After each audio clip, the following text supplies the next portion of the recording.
Hello, my name is Joe. Welcome back to my channel and welcome to day 4 of my reading reset. I almost said just read it already.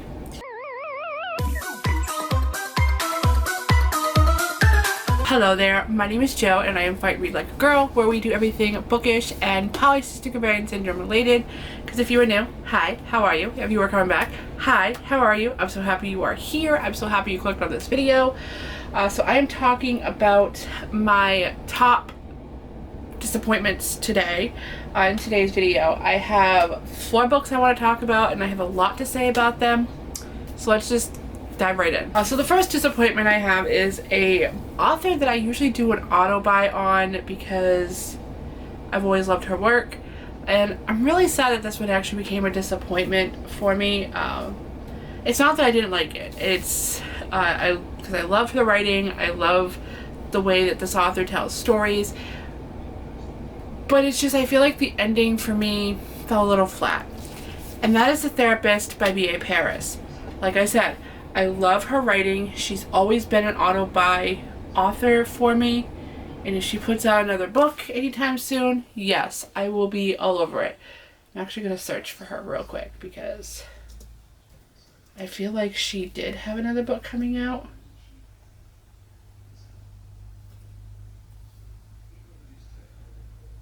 But I don't know. Paris, yeah, okay. So it's just,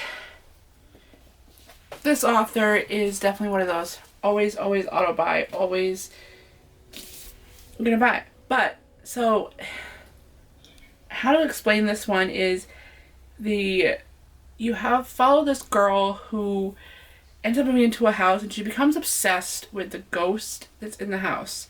She becomes obsessed with the fact that her house is haunted. And yeah, it is haunted. I remember it is haunted. And the person who died in the house, the murder mystery that's in here, has the same name as her best friend who also was killed. So she becomes obsessed with it. And like that's one thing that B.A. Paris does. She makes her character so obsessive, which I have no problem with, but feels like this character was way too obsessed. And I think that's where it fell flat for me, because if you get too obsessed with something, it starts affecting your everyday life.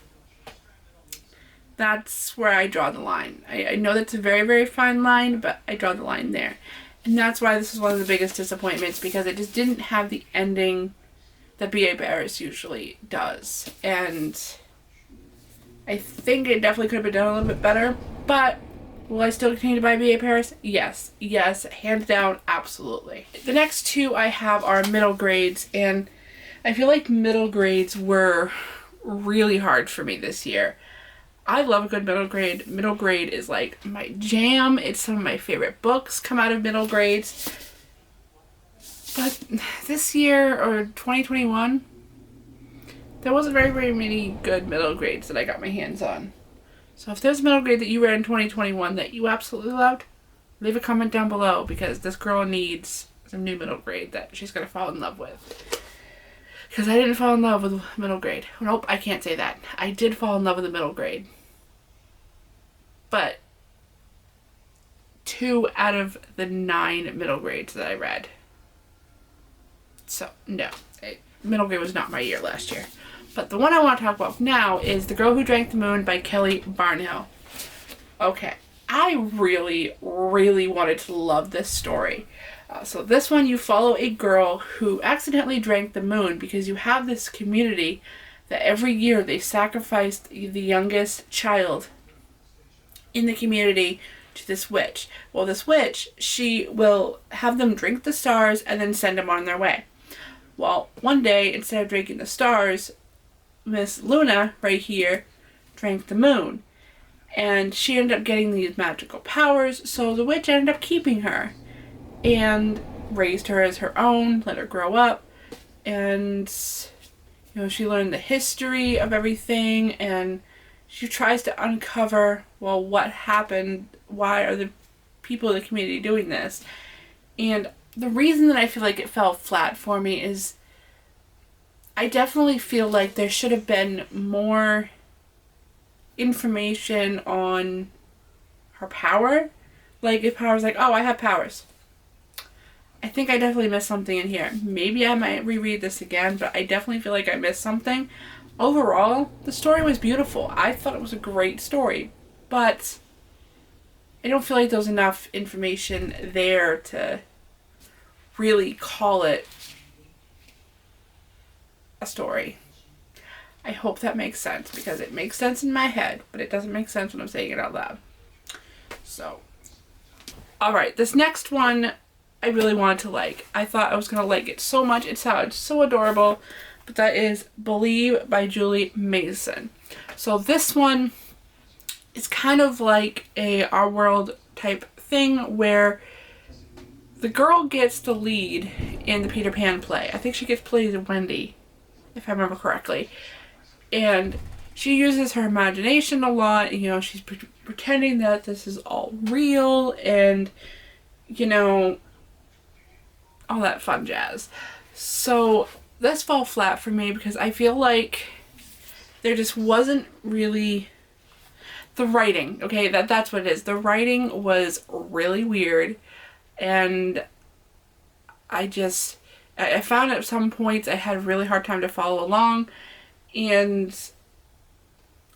you know, it's one of those. So not sure how else to explain that, but this one was not for me. Alright, so this last one might actually surprise a lot of you. I did give it 4 stars on Goodreads, but because it is part of a series, when it comes to a series, I rate the whole entire series overall once I got it finished. And if I have to give this series a star rating, I would honestly give it a solid 3. The first book, second book, 5 stars, hands down, absolutely loved them. The last one, however, was a 4 star. If I had to rate just the book, it'd be a 4 star. And again, whole entire series, it'd be 3. But the other disappointment I have is A Vow So Bold and Deadly by Bridget Kammerer. I know. Let me explain why, and hopefully I don't give any spoilers away.